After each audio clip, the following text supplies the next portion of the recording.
ወአመ ተፈጸመ ሰሙን ዕለት ወሰድዎ ለሕፃን ከመ ይግዝርዎ ወሰመይዎ ስሞ ኢየሱስ በከመ ሰመዮ መልአክ እምቅድመ ትጽንሶ በከርሳ። በስመ አብ ወወልድ ወመንፈስ ቅዱስ አሐዱ አምላክ አሜን። በዓለም ላይ የምትኖሩ ኦርቶዶክሳውያን እግዚአብሔር ልጆች ሰላም እግዚአብሔር ይብዛላችሁ። ለበዓለ ግዝረቱ ከዘጠኙ ንዑሳን በዓላት አንዱ ለሆነው ለዚህ ታላቅ ዕለት እንኳን አደረሰን አደረሳችሁ። የሉቃስ ወንጌል ምዕራፍ 2 ቁጥር 21 ላይ ወአመ ተፈጸመ ሰሙን ዕለት፣ ስምንተኛው ቀን በደረሰ ጊዜ፣ ስምንተኛው ቀን በተፈጸመ ጊዜ፣ በደረሰ ጊዜ፣ በሆነ ጊዜ ወሰድዎ ለሕፃን ከመ ይግዝርዎ፣ ሕፃኑ ኢየሱስ ክርስቶስን ፈጣሪሃ ሰራኢሃ ለሕግ ወፈጻሚሃ ለሕግ፣ ሕግን የሰራ ሕግን የሚፈጽም እሱ ነውና ሕግን እንዲፈጽም ፈጽሞ ሕገ ዋስተራየ ገሃደ እንዲል ቅዱስ ያሬድ።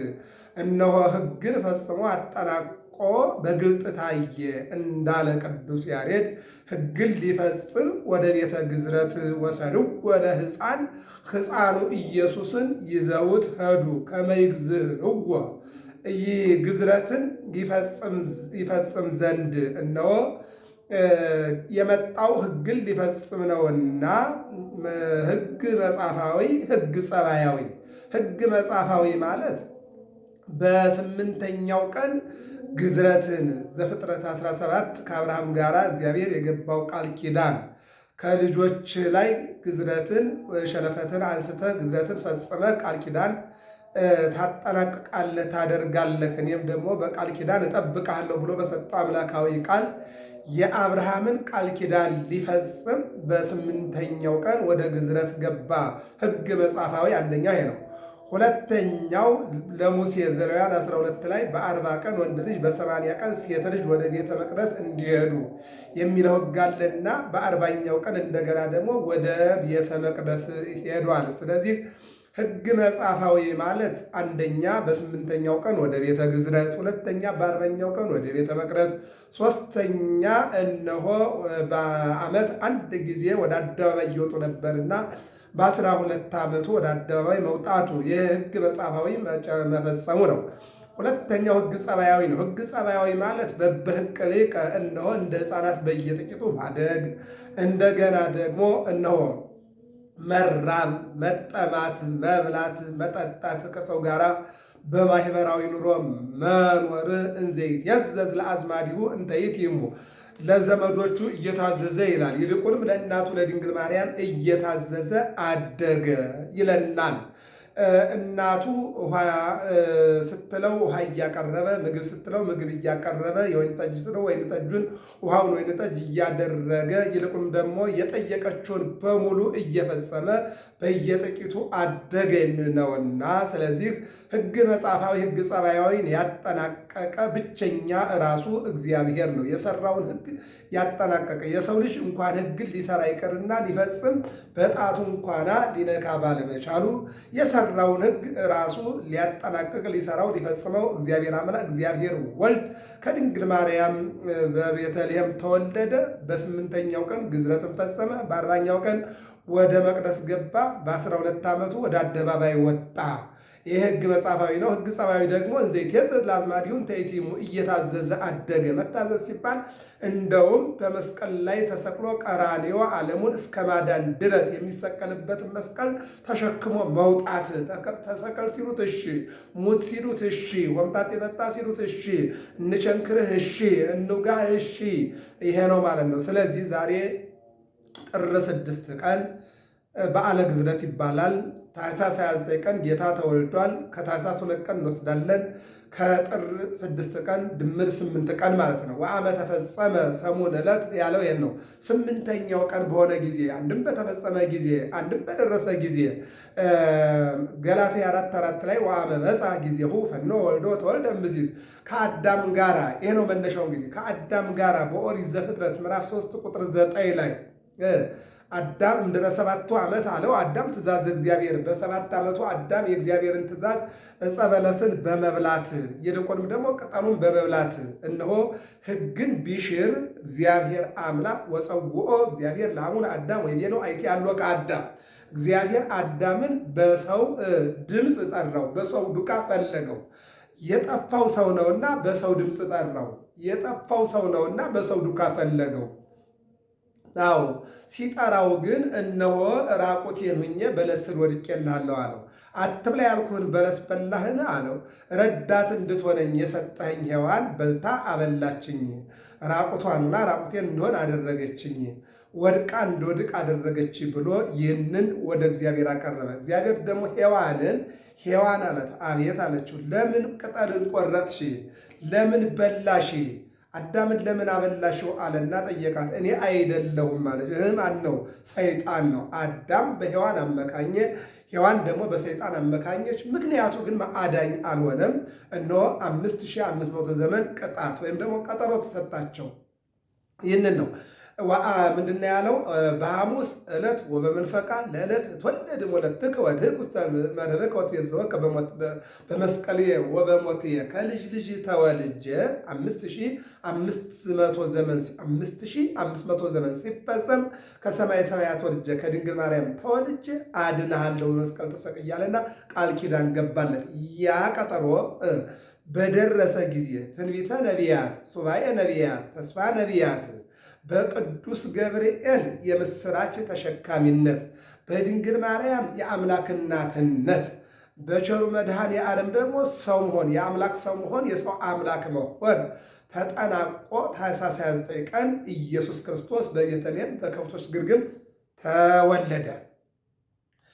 ዕንባቆም እነሆ የተናገረው በከብቶች ግርግም አየሁ ያለው ተፈጸመ። ሚክያስም 5 ላይ የተናገረው አንቺ ቤተልሔም አዎ እንዲህ እንደሆንሽ አትቀሪም፣ አምላክ በአንቺ ላይ ይወለዳል ብሎ የተናገረው እንደተናገረው አልቀረም። በቤተልሔም አምላክ ተወለደ።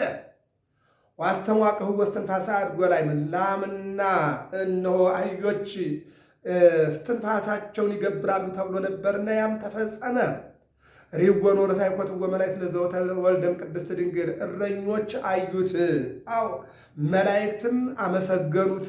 ይልቁንም ደግሞ በማእከለ ክልኤ እንስሳ በአህያና በላም መካከል አየው የተባለ ሁሉ ተጠናቀቀ። አዎ ታኅሳስ 29 ቀን ከዚህ በኋላ 8 ቀን ጥር 6 ቀን በዛሬው ዕለት ወአመ ተፈጸመ አለ። በቃ ልደቱ ታኅሳስ 29 ቀን በቤተልሔም ተፈጸመ። አሁን ቀጣዩ ምንድን ነው? ግዝረት ማለት ነው። በ8ኛው ቀን ይላል ድንግል ማርያም አረጋዊ ዮሴፍን እንዲህ አለችው ይላል ታሪክ። ጥበበኛ፣ ጥሩ ጥበበኛ፣ ያው እናት ናትና፣ እናት ናት። ስለዚህ ጥሩ ጥበበኛ፣ የሚችል የሚገዝር፣ የሚያስተካክል ሂድና አምጣልኝ ብላ እነሆ አረጋዊ ዮሴፍን ለመነችው ይላል። በነገራችን ላይ ግዝረት ማለት ጥሬ ትርጉሙ ግዝረት ማለት ብልት ሸለፈት መቁረጥ ማለት ነው። ከሰውነት ቆዳ ላይ ማንሳት ጫፍ ላይ ማለት ነው። ለአብርሃም የተሰጠ የቃል ኪዳን ምልክት ነው። የተሰጠውም ለወንድ ብቻ ነው። ይህን ግዝረት የሚፈጽመው እንዲፈጽም ቃል ኪዳን የተሰጠው ለወንድ ብቻ ነው ማለት ነው። ከዚህም የተነሳ አብርሃም፣ ይስሐቅ፣ ያዕቆብ ኤሳውም ጭምር ሳይቀር ያልተገዘረ የለም፣ ሁሉም ተገዝረዋል ማለት ነው። በሙሴ ዘመን ለእስራኤል ሕዝብ ምልክት እና መለያ ሆኖ ያገለግል ነበር ይላል ዘፍጥረት 17:7 ዘጸአት 12:41 የምናገኘው በእስራኤል ዘመን ምልክት ሆኖ ያገለግል ነበር ማለት አሕዛብ በቁልፈት ክርስቲያኖች በግዝረት ይለዩ ነበረ ማለት ነው። አዎ አሕዛብ በግዝረት ክርስቲያኖች ደግሞ አሕዛብ በቁልፈት ክርስቲያኖች በግዝረት ይለዩበት ነበረ። ለምሳሌ በዮርዳኖስ ተጠመቀ ፈጽሞ ሕገ ስንል ዮርዳኖስ ዮር ማለት ከላይ ምንጩ አንድ ነው ነቁ፣ ዝቅ ብሎ ግን በዮርና በዳኖስ ይከፈላል፣ ወርዶ ደግሞ ይገናኛል። አሁን ከላይ ምንጩ አዳም ነው፣ ዝቅ ብሎ ግን አሁን አብርሃም ላይ ምን መጣ ማለት ነው? አሕዛብ በቁልፈት ክርስቲያኖች በግዝረት ተለያዩ።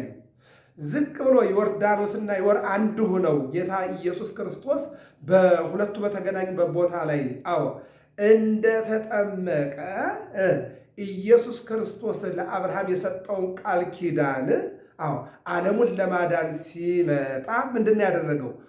አንድ በሆኑበት አሕዛብንና ሕዝበ እግዚአብሔርን ሊጠራል ሊያድን የመጣ አምላክ ስለሆነ ዮርና ዳኖስ ከላይ ቅድም እንዳልኩት ዮርዳኖስ ዮር ከላይ አንድ ነው ነቁ።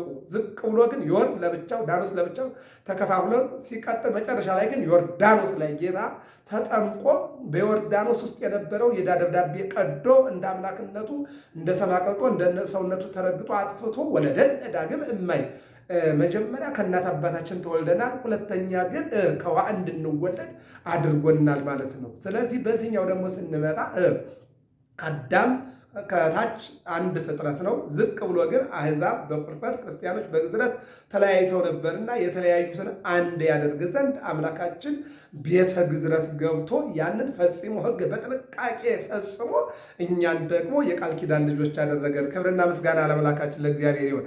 ይህንን ነው እንግዲህ መለያ ሆኖ ያገለግል ነበረ ይልና በዚህች ዕለት ጌታችን ወደ ቤተ ግዝረት ገባ። ወአመ ተፈጸመ ሰሙን ዕለት አረጋዊ ዮሴፍ ወይም ጻድቁ ዮሴፍ ሄደና ጥበበኛ መጣ። የሚገርም ነገር ነው። ጥበበኛው መጣና ኢየሱስ ክርስቶስ ወደ አለበት ገባ። በነገራችን ላይ ከዚህ ቀደም ሕፃኑ ወደ ጥበበኛው ቤት ነው የሚሄድ የነበረ እንጂ ጥበበኛው ወደ ሕፃን ቤት አይመጣም። ይህም የሥላሴ ምስጢር የእግዚአብሔር የባህሪ የቸርነቱ ምስጢረ እግዚአብሔር የማይመረመር ስለሆነ አረጋዊ ዮሴፍ ሄደና ጥበበኛውን ነገረው። ጥበበኛው ደግሞ ሕፃኑን አምጡት እንጂ አለንም አላለም። መጣና ገባ ነው የሚለን። 8 ቀን ሲሞት በመላ ጊዜ ቤተ ግዝረት ወሰዱት። ብልህ ገራዥ ፈልግልኝ ያለችው ድንገት ማለት ብልህ ጥበበኛ አስተካክሎ እንትን የሚገዝር አለችው። ጌታ ወዳለበት ወደ ሕፃኑ ጥበበኛው ገባና ዕቃውን አቀራርቦ ስዕሏ ሁሉ ቁጭ አለ ይላል። የሚገርም ነገር ነው። ደፋር ነው ሰው። ጌታ ደሜ ሳይፈስ ትገዝረኛለህን አለ። አብርሃም ይባላል ገራዡ። ደሜ ሳታፈስ ትገዝረኛለህ ያለ እንዲህ እዚያ ላይ ከሰውነት ላይ ሰውነት ሲነሳ ሸለፈት ሲነሳ እግዚአብሔር ያሳያችሁ። ሰውየው ደነገጠ። ደሜ ሳይፈስ ትገዝረኛለህን አለ። ደሜ የኔ ደም የሚፈሰው አንድ ጊዜ በዕለተ ዓርብ ስለሆነ አሁን ደሜ ሊፈስ አይችልም፣ አይገባም፣ አይሆንም። ነገር ግን ደሜን ሳታፈስ መግዘር የምችል ከሆነ እና ይኸው ሜዳውም ያው ፈረሱም ያው ናፈስማል ማን ኢየሱስ ክርስቶስ። የሚገርም ነገር ነው። አብርሃም የተባለ ጋራዥ ደነገጠ። ዕቃውን ሰበሰበ። ከጉልበቱ ስር ሄደና ወደቀ። ከማን ከሕፃኑ ከኢየሱስ ክርስቶስ። ይሰግድ ኩሉ ብርክ ለስሙ ለኢየሱስ ክርስቶስ። ጉልበቱ ሁሉ ለኢየሱስ ክርስቶስ ይንበርከክ። አንድም ይንበረከካል። በሌላ መልኩ ሁልጊዜም ጉልበት በአምልኮት ስግደት ለኢየሱስ ክርስቶስ ነው። ሌላው ጸጋ ስግደት ነው፣ የአክብሮት ስግደት። ለድንግል ማርያም አንቺ ከሴቶች ተለይተሽ የተባረክሽ ነሽ አለና ለልጇ የአክብሮት የጸጋ ሳይሆን የአምልኮት ስግደት ሰገደለት። አምላክ መሆኑን አወቀ። በቃ ደሜ ሳይፈስ ትገዝረኛለህን ሲለው በቃ ደነገጠና ወረደና የአምልኮት የአምላክነቱን የባህሪ ስግደት ሰገደለት። ለእናቱ ለድንግል ማርያም ደግሞ የጸጋ ስግደት ሰገደላትና ለድንግል ማርያም እንዲህ አለ፣ አንቺ ከሴቶች ተለይተሽ የተባረክሽ ነሽ። ይህ ልጅሽ ነቢያት ትንቢት የተናገሩለት፣ ሱባኤ የቆጠሩለት፣ ተስፋ ነቢያት፣ ሱባኤ ነቢያት፣ ትንቢተ ነቢያት የተፈጸመለት አምላክ ወልደ አምላክ ነው አላት። ክብርና ምስጋና ለመድኃኔዓለም ይሁን። ይህንን ያለው በዚህን ሰዓት ነው። እንግዲህ ጥበበኛው ፈርቶ ዕቃውን ሰብስቦ ሰግዶ ሊሄድ ሲል ወዲያውኑ ከእናቱ ማህፀን የወጣበት ምስጢር ከእናቱ ማህፀን የወጣበት ምስጢር የቃል ሰው መሆን የሰው አምላክ መሆን የሆነበት ምስጢር መንፈስ ቅዱስ ይመጽእ ላዕሌኪ ወኃይለ ልዑል ጼልኪ ዘኢይትወለድ እምኔኪ ቅዱስ ውእቱ ወይሰምዕ ለእግዚአብሔር። መንፈስ ቅዱስ ወደ አንቺ ይመጣል፣ የልዑል ኃይል ይጋርድሻል። ከአንቺ የሚወለደው አምላክ ነው። ወደ አንቺ የሚመጣው ቃል ነው። መንፈስ ቅዱስ ሥጋሽን ይከፍላል፣ ደምሽን ይከፍላል። ቃል ይመጣና ይዋሃዳል። መለኮት መጥቶ በአንቺ ማኅፀን ይዋሃዳል። አምላክ ወልደ አምላክ በአንቺ ማኅፀን ይጸነሳል ተብሎ ይህ ምስጢር እንደሚደንቅ እንደገና ደግሞ በሕቱም ድንግልና ጸንሳ በሕቱም ድንግልና እንደወለደችው በሕቱም መቃብር ተቀብሮ በሕቱም መቃብር እንደተነሳ በሕቱም በር ገብቶ በሕቱም በር እንደወጣ ይህ ምስጢር እንደሚከብድ ግዝረቱን በጣም ይከብዳል። ግዝረቱ በማይመረመር ሁኔታ ደሙ ሳይፈስ ግዝረትን ፈጸመ። ይሄ ነው እንግዲህ የዛሬው በዓል። ክብርና ምስጋና ለአምላካችን ለእግዚአብሔር ይሁን። ግዝረት ማለት እንግዲህ እነሆ እንደውም ምን ይላል ወደ ተርጓሚያችን ስነድ ጥበበኛው ሰብስቦ ሊሄድ ነበር፣ ነገር ግን እጁ ላይ የነበረው ምላጭ ውሃ ሆነ፣ ያን ጊዜ ወደቀና ሰገደለት ይላል። ውሃ ሆነ ምላጩ ይለዋል። እንደው እሱ ግን በመንፈስ ቅዱስ ልደቱ የድንግልና ልደቱ ከድንግል ከ15 ዓመት ድንግል እናት በሕቱም ማኅፀን የመወለዱ ምስጢር፣ በሕቱም መቃብር የመነሳቱ ምስጢር፣ በሕቱም በር ገብቶ ሰላምን የመስጠቱ ምስጢር እንደማይመረመር ግዝረትን የፈጸመበት ስርዓትም አይመረመርም። ፈጽሞ ሕገ ነው ባጭሩ። የመጣበትን ሕግ ፈጸመ አጠናቀቀ። ከ9 በዓላት አንዱ በዓላት የግዝረት በዓል ነው። ጥር 6 ቀን ይህን ነው ማለት ነው። ባጭሩ ምን ይላል? ወአመ ሰሙን ዕለት ወሰድዎ ወአመ ተፈጸመ ነው የሚለው። ወአመ ተፈጸመ ሰሙን ዕለት ወሰድዎ ለሕፃን ከመ ይግዝርዎ ወሰድዎ ወሰመይዎ ስሞ ኢየሱስ በከመ ሰመዮ መልአክ እምቅድመ ትጽንሶ በቀርሳ ይላል። በቀርሳ ኢየሱስ ትይዋለሽ። አስቀድሞ የሉቃስ ወንጌል ምዕራፍ 1 ቁጥር 31 ላይ አምላክን ጸንሰሽ ትወልጃለሽ ስሙንም ኢየሱስ ትይዋለሽ ብሏን ነበረ። እንደገና ለአረጋዊ ዮሴፍ ደግሞ መልአኩን ብሎን ነበረ፣ ይወለዳል ከእሷ ከድንግል ማርያምን ለመውሰድ አትፍራ፣ ከማርያም የሚወለደው አምላክ ነው። ይልቁንም ስሙን ኢየሱስ ትለዋለህ። ለዚህ ነው አስቀድሞ ከመወለዱ በፊት ኢየሱስ ትለዋለህ፣ ኢየሱስ ትይዋለሽ ብሎ ከመወለዱ በፊት መልአኩ እንደተናገረው በከመ ሰመዮ መልአክ ቅድመ ትጽንሶ በከርሳ በሆዷ ሳትይዘው መልአኩ አስቀድሞ ለዮሴፍ እንደነገረው አንድም ለራሷ ለድንግል ማርያም እንደነገራት እነሆ ግዝረቱን በራሱ ጥበብና በኪነ ጥበቡ በማይመረመር ባህሪው ግዝረትን በፈጸመ ጊዜ ወሰመይው ስሞ ኢየሱስ አለችው። የሉቃስ ወንጌል ምዕራፍ 2 ቁጥር 1 ላይ ኢየሱስ አለችው። ኢየሱስ ማለት ቃሉ የግሪክ ቃል ነው፣ አዳኝ ማለት ነው። ማቴዎስ 1:21 አዳኝ ማለት ነው። አዳኝ የማቴዎስ ወንጌል ምዕራፍ 9 ቁጥር 6 ላይ ሕሙማን ይፈቅድው ወለዐቃቤ ሥራይ ወአኮ ጥዑያን የታመሙ ባለመድኃኒቱን ይፈልጉታል። አዳኝ ይፈልጋሉ። ያልታመሙ መድኃኒት አይፈልጉም። የታመመ ግን አዳኝ ይፈልጋል። 5500 ዘመን ለታመመችው ዓለም መድኃኒት ያስፈልጋት ነበር። መድኃኒትም ደግሞ ነዋ ተወልደ መድኃኔዓለም አለች ሚዳቋ። እነሆ የዓለም መድኃኒት ተወለደ። ክብርና ምስጋና ለስሙ ይሁን። ቤተልሔም ላይ ኢየሱስ አለችው መድኃኒት፣ ቀራንዮ ላይ መድኃኔዓለም አለችው የዓለም መድኃኒት። እነሆ እግዚአብሔርሰ ንጉሥ ውእቱ እምቅድመ ዓለም ወገብረ መድኃኒተ በማእከለ ምድር። እግዚአብሔርማ አንድም እግዚአብሔርስ ከዓለም አስቀድሞ ንጉሥ ነው። ዓለምን ፈጥሮ ንጉሥ ነው። ዓለምን ማሳልፎ ንጉሥ ነው።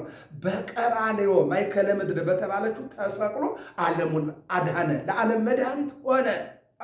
ቤዛ ኩሉ ዓለም ዮም ተወልደ አለ ቅዱስ ያሬድ። የዓለም መድኃኒት ዛሬ ተወለደ። እነሆ በቤተልሔም የዓለም መድኃኒት ተወለደ ይለናል። ክርስቶስ ማለት በግሪክ ቋንቋ የተቀባ ማለት ነው። እንደገና ደግሞ መሲህ የሚለውን የዕብራይስጥ ቋንቋ ይተረጉማል። እንደሚታወቀው ኢየሱስ ክርስቶስ ሲወለድ ኢየሩሳሌም በሮም ግዛት ውስጥ ቀኝ ግዛት ውስጥ ወድቃ ነበር እና ይወለዳል ሲባል እነሆ እንደ ዳዊት እንደ ሰሎሞን ሰራዊት አስከትሎ በሰራዊቱ ብዛት በጦር ጋጋታ መጥቶ ያድነናል ብለው ይጠብቁ ነበረ። እነሱ በጠበቁት ልክ አልመጣላቸውም። እነሆ የ15 ዓመት ስትጸንሰው ስትወልደው በ16 ዓመቷ ቤተልሔም ተወለደ። መላእክት አመሰገኑት፣ እረኞች ዘመሩለት። በእናቱ እቅፍ ጠባ፣ በጀርባዋ ታዘለ፣ በክንዷ ታቀፈ። በዚህ አይነት መልኩ አልጠበቁ። ስለዚህ ይሄ ተቀውቶ የሚነግስ እንደነ ዳዊት እነ ሰሎሞን ይጠብቁት የነበረው ሕፃን በጊዜ ሕፃናት ታየ። የእግዚአብሔር ልጅ ከመጀመሪያ ጀምሮ ከእግዚአብሔር ጋር የነበረ መሆኑን አምላክነቱንም ወስዷል።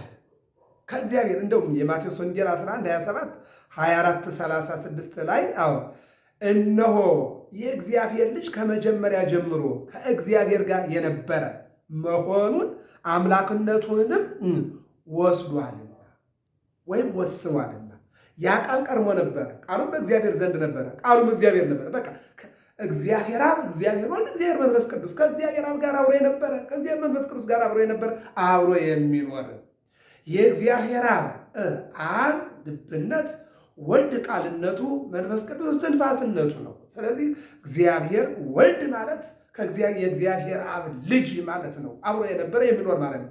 ለዚህ ነው ዮሐንስ ቃል ብሎ ይጠራዋል። ይህ ስም ከዘላለም አካላዊ እግዚአብሔር ፈጣሪ፣ ሕይወትን ሰጪ፣ እውነትን ገላጭ፣ አስቀድሞ ሥጋ ያልነበረ በኋላ ግን ሥጋ እንደሆነ ይገልጣል። የዮሐንስ ወንጌል 1 ራዕየ ዮሐንስ 19:13 ላይ ይህን ቃል እናገኘዋለን። እንድገመው።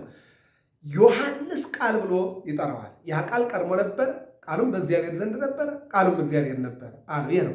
ይህ ስም ከዘላለም አካላዊ እግዚአብሔር ፈጣሪ፣ ሕይወትን ሰጪ፣ እውነትን ገላጭ፣ አስቀድሞ ሥጋ ያልነበረ በኋላ ግን ሥጋ ከድንግል ማርያም ከሥጋዋ ሥጋ ከነፍሷ ነፍስ ሥጋን ከፈለ።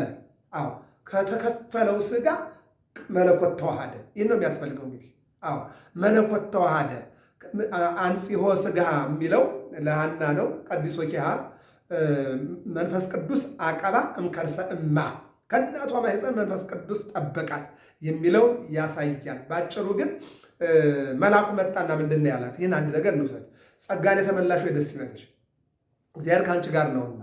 ከአንቺ የሚወለደው ከሦስቱ አካል አንዱ አካል ነው።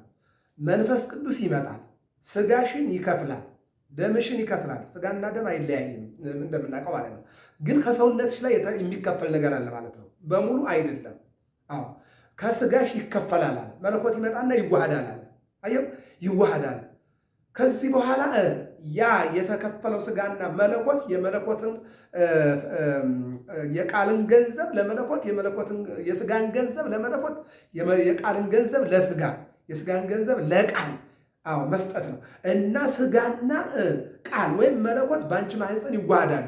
አሁን ተዋህዶ ኦርቶዶክስ ተዋህዶ ማለት በድንግል ማርያም ማኅፀን የተዋሃደውን የመለኮትንና የሥጋን አንድም ቃልና ሥጋ በማኅፀነ ድንግል ማርያም መዋሃዱን ያንን የምናይበት ነው ማለት ነው። ስለዚህ ምንድን ነው ያላት ባጭሩ? መንፈስ ቅዱስ አስቀድሞ በእናትሽ ማኅፀን ጠብቆሻል።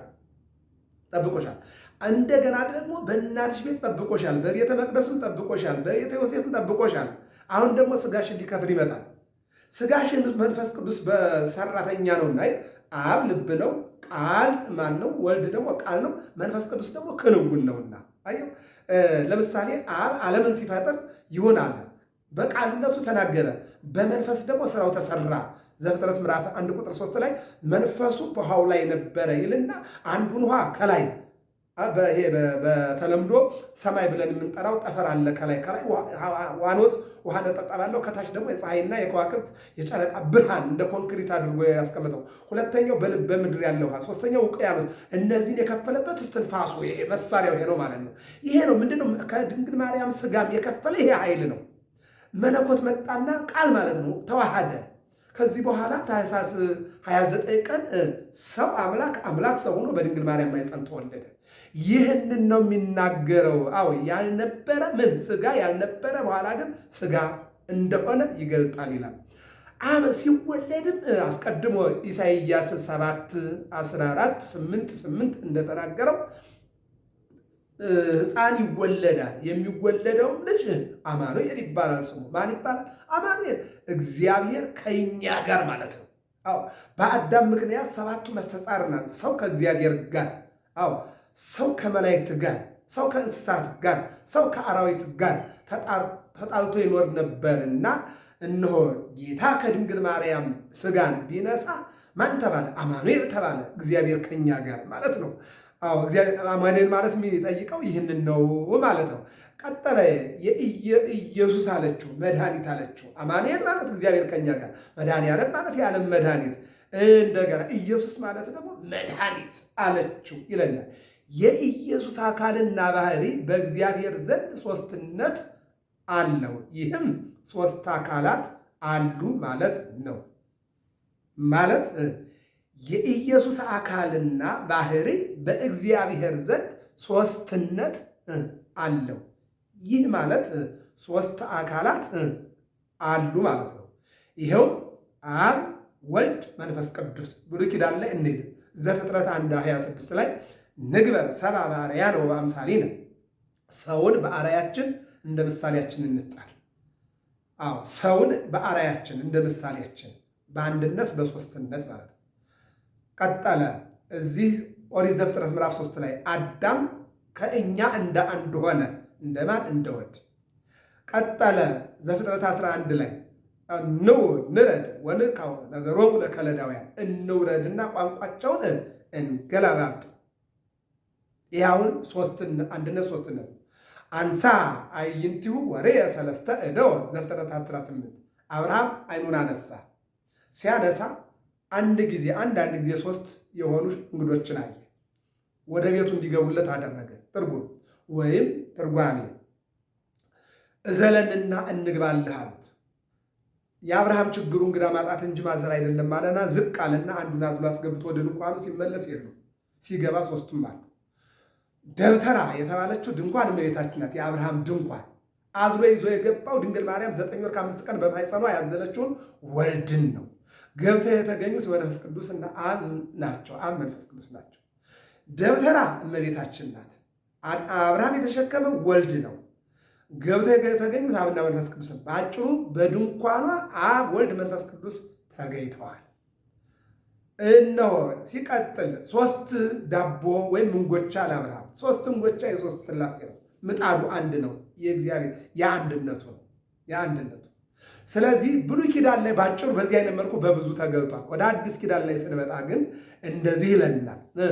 አብ፣ ወልድ፣ መንፈስ ቅዱስ። ኢየሱስ በዮርዳኖስ በእደ ዮሐንስ ሲጠመቅ አብ የምወደው ልጄ ይሄ ነው ስሙት አለ። መንፈስ ቅዱስ መጣና በርግብ ላይ በላዩ ላይ አረፈ። ይህን ነው የሚገልጠው። ቀዳማዊነቱ መወለዱ ዮሐንስ 8:58 ላይ ሚክያስ 5:2 ላይ ይነግረናል። ቀዳማዊነቱ ነአምን ክልኤተ ልደታተ ወይም ኢሐሰሰ እመ በሰማያት ወይረከበ አበ በዲበ ምድር። ቅድመ ዓለም ከአብ ያለ እናት፣ ድኅረ ዓለም ከድንግል ማርያም ያለ አባት። ይህን ይነግረናል። ቀዳማዊነቱ ከአብ ያለ እናት፣ ዳህራዊነቱ ከድንግል ማርያም ያለ አባት መወለዱን ይነግረናል። እንደ ቅዱስ ገብርኤል ቃል በቤተልሔም ተወለደ፣ እረኞች ጎበኙት። ከሕግ በታች መኖሩ ማደጉ፣ በ8ኛው ቀን መገዘሩ፣ በ40ኛው ቀን ወደ መቅደስ መወሰዱ፣ ስምዖን ታቅፎት እንደባረከው ሉቃስ 2:21 ላይ ይገልጽልናል። ስምዖን አየው፣ ታቀፈው። ሐናም አየችው። ስምዖን ዝም ብሎ አይደለም። ባየው ጊዜ ዝንቱ ሕፃን ለተንሥኦቶም ወለድቀቶም ለደቂቀ እስራኤል፣ ላመኑት ለመነሳታቸው፣ ለማያምኑት ለውድቀታቸው ስዩም በኀበ እግዚኡ፣ በአባቱ በእግዚአብሔር አብ ዘንድ የተላከ ሕፃን ነው አለና ባረከው ይላል። እና ስምዖን በቤተ መቅደስ አገኘው። ሐናም ተመለከተችው። 70 ሰገል በ2 ዓመቱ ጎበኙት። በሄሮድስ ምክንያት ወደ ግብፅ ወደ ኢትዮጵያ ተሰደደ። በናዝሬት በየጥቂቱ አደገ። የሚገርመው ነገር ግን ተወለደ፣ አደገ፣ በላ፣ ጠጣ፣ ተናገረ፣ ደከመ፣ አዘነ፣ ተቆጣ፣ ሞተ፣ ተቀበረ፣ ተነሳ፣ ወደ ሰማይ ያረገ ብሎ 33 ዓመት ከ3 ወር ከ10 ቀን ይጠቅላል። እንዲያርገ ነው የሚጠቀላል። ወአመ ተፈጸመ ሰሙን ዕለት ወሰድዎ ለሕፃን፣ 8ኛው ቀን በተፈጸመ ጊዜ ሕፃኑን ወደ ግዝረት ቤት ፈጸሙት፣ ወሰዱት። እሱም በኪነ ጥበቡ በማይመረመር ጥበቡ ጥር 6 ቀን ግዝረትን ፈጸመ። ብሉይ ኪዳን ላይ ግዝረት ምልክት ቃል ኪዳን ነው። አዲስ ኪዳን ላይ ስንመጣ ክርስቶስ ራሱ በኪነ ጥበብ በማይመራመር አምላክነቱ ቢፈጽመው ወደ ጥምቀት ተቀይሯል። አሁን መገዘርም አለመገዘርም ምንም ማለት አይደለም። አዎ ጥምቀት ወንድ በ40 ቀን ሴቶች በ80 ቀን እነሆ ተጠምቀው ሁለት ልደት አምላካችን ሁለት ልደት እንዳለው ቅድመ ዓለም ያለ እናት ወልደ አብ፣ ድህረ ዓለም ያለ እናት ወልደ ማርያም ማነው ያለ አባት ወልደ ማርያም፣ ቅድመ ዓለም ያለ እናት ወልደ አብ፣ ድህረ ዓለም ያለ አባት ወልደ ማርያም ተብሎ ሁለት ልደት እንዳለው እኛም ሁለት ልደት አለ እንደ አምላካችን። የትኛው? ከእናት አባታችን በስጋ ተወልደናል፣ በማየ ዮርዳኖስ ደግሞ በመንፈስ ቅዱስ ተወልደናል። አለቀ። ስለ ወለደን ዳግም እማይ እነሆ ዳግመኛ ከውሃ ወለደን የተባለው ለዚህ ነው። አዎ መኑ ይወርድ ውስተ ቀላይ ክርስቶስ ውስጥ ዘወፃማይ ወደ ወንዝ የሚወርደው ማን ነው? ክርስቶስ ነው። አዎ ዘወፃማይ ክርስቶስ እሱ ተጠመቀና ተጠምቆ እኛ እንድንጠመቅና ልጆቹ እንድንሆን የዮርዳኖስ ልጆች በአብራ ከመንፈስ ቅዱስ በማኅፀነ ዮርዳኖስ እንድንወለድና እሱ ክርስቶስ ተብሎ እኛ በክርስቶስ ክርስቲያን እንድንባል አድርጎናል ማለት ነው። ስለዚህ በ8 ቀን ግዝረት የነበረውን ጌታችን ዛሬ በ40 ቀንና በ80 ቀን በጥምቀት ይዘን እንድንቀጥል ይህን ሰጥቶናል። ምንም ምክንያት የለንም። ወንዱም 40 ቀንን ጠብቆ ሴቷም 80 ቀኗን ጠብቃ በእናት አባት ይሄ የእግዚአብሔር አደራ ነው፣ የእግዚአብሔር ስጦታ ነው። አዎ ሕግን መፈጸም ነው። ፈጽሞ ሕገ አስተራየደ ሕግን ሊፈጽም መጣ፣ ሕግን አጠናቀቀ። ማጠናቀቁም እስከ ሞት ድረስ ተጉዞ ነው ወዳጅ። ስለዚህ ጥር 6 ቀን ከ9 ንዑሳን በዓላት መካከል ይሄ 4ኛው ነው ማለት ነው። በአመጣጥ ደረጃ ማለት ነው።